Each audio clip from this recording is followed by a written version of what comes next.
Hello everyone. तो पिछले कुछ दिनों से तुम देख ही रहोगे कि सोशल मीडिया में क्या चल रहा है। अगर नहीं पता तो बहुत बढ़िया बात है, तुम्हें इन सब चीज़ों से दूर रहना भी चाहिए, क्योंकि ये बस तुम्हारे दिमाग को अननेसेसरी नेगेटिविटी देते हैं। लेकिन ठीक है, मैं यहाँ बात करने वाला हूँ। तो मैं क्यों बात कर रहा हूँ? क्योंकि ये तो एक पॉप कल्चर का या फिर बेसिकली मूवीज वगैरह के बारे में बात करते हैं। तो पॉइंट ही क्या है इस कंट्रोवर्सी के बारे में बात करने का इस चैनल पे? क्योंकि इन दोनों जॉनरा में एक कनेक्शन है, जो कि है फ्रीडम ऑफ स्पीच का। और यहाँ पर उन लोगों की फ्रीडम ऑफ स्पीच छीनी जा रही है। तो क्या क्या रीजन है मेरे पास ये ना मानने का कि अगला टारगेट हमारी कम्युनिटी हो, रिव्यू कम्युनिटी या फिर पॉप कल्चर के बारे में जो बात करते हैं वो कम्युनिटी, मूवीज कंटेंट क्रिएशन की जो बात करते हैं उनके ऊपर भी ये सेम एक्शन नहीं लिया जाएगा। क्योंकि एक एग्जांपल मेरे पास पड़ा हुआ है, दूसरे चैनल पे मेरे कॉपीराइट स्ट्राइक आया है क्योंकि मुझे एक टीजर बिलो एवरेज लगा था, बुरा भी नहीं, बिलो एवरेज। इस वजह से मेरे दूसरे चैनल पे कॉपीराइट स्ट्राइक आया हुआ है।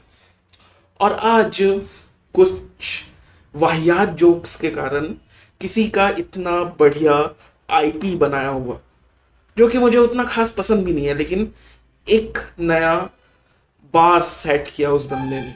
समय रैना ने एक नया मुकाम हासिल किया अपने जॉनरा पे, एक कॉमेडी जॉनरा पे, on this social media platform, अपने बलबूते पे।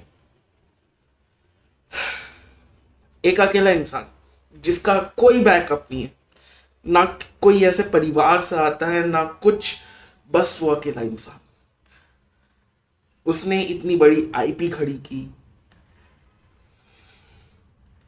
और आज वो सब बर्बाद हो गया क्योंकि उसके शो में आए हुए एक गेस्ट ने एक घटिया सा जोक मारा, बस।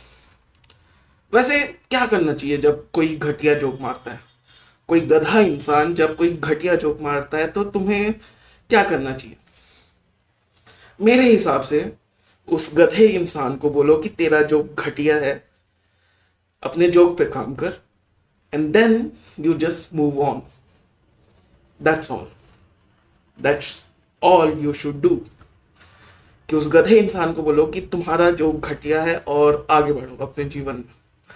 लेकिन अपेरेंटली इस देश में लोगों को ऐसा नहीं लगता। लोगों को ऐसा लगता है कि बच्चों को समझाने की या सुधारने की या उनके अंदर संस्कार देने की जिम्मेदारी दुनिया जहां की है सिवाय उनके माँ बाप के, for some reason. I don't know why, but that's that. Anyways, मुझे वो जोक बहुत ही क्रास लगा, मुझे पसंद भी नहीं आया। लेकिन क्या उस जोक के चलते उसके ऊपर केस करना, उसे जेल में पहुंचाने की बात करना, उसे कैपिटल पनिशमेंट की बात करना कि उसे कैपिटल पनिशमेंट से नीचे की सजा होनी ही नहीं चाहिए, ये कहां तक सही है? तो मेरे पास क्या रीजन है ये ना मानने का कि उस लेवल पे बैठे हुए इंसान जो अपने बलबूते पे पहुंचा है वहां, उसका शो खत्म कर दिया गया। उसने आज अपने सारे के सारे एपिसोड्स डिलीट कर दिए। कल को हमारे ऊपर वो बात नहीं आएगी जस्ट बिकॉज किसी फिल्म मेकर को शायद पसंद नहीं आया कि हमने उसकी मूवी की बुराई की, जो कि जेन्युइनली बुरी मूवी थी। क्या रीजन है मेरे पास ये ना मानने का?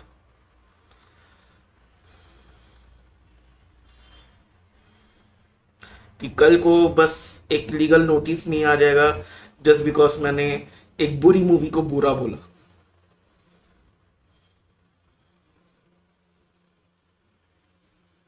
क्या रीजन? बात यहां फ्रीडम ऑफ स्पीच की है। उनकी छीनी गई, कल को हमारी छीनी जा सकती है। सिर्फ एक चीज किसी को बोलने की जरूरत है कि that's offensive, I am offended.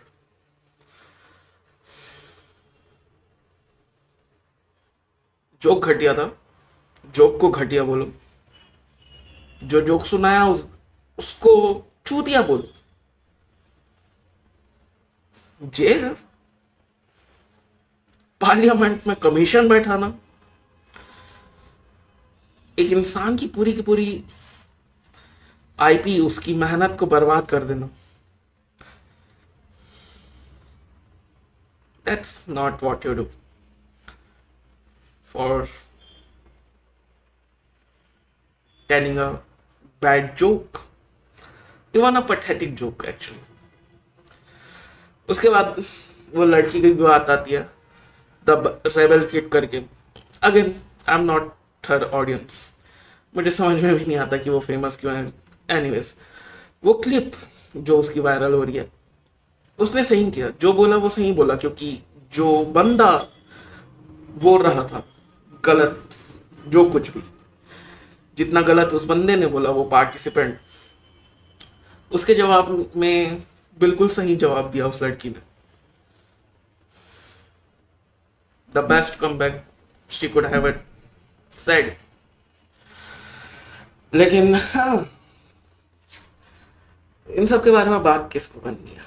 बस हाँ, अननेसेसरी एग्रेशन और बिना सर पैर का इस्तेमाल किए एक्शन, बस। बाकी तो यही बोल सकता हूँ, और क्या ही बोल सकता हूँ। मिलते हैं छावा और कैप्टन अमेरिका के रिव्यू पे। Okay bye.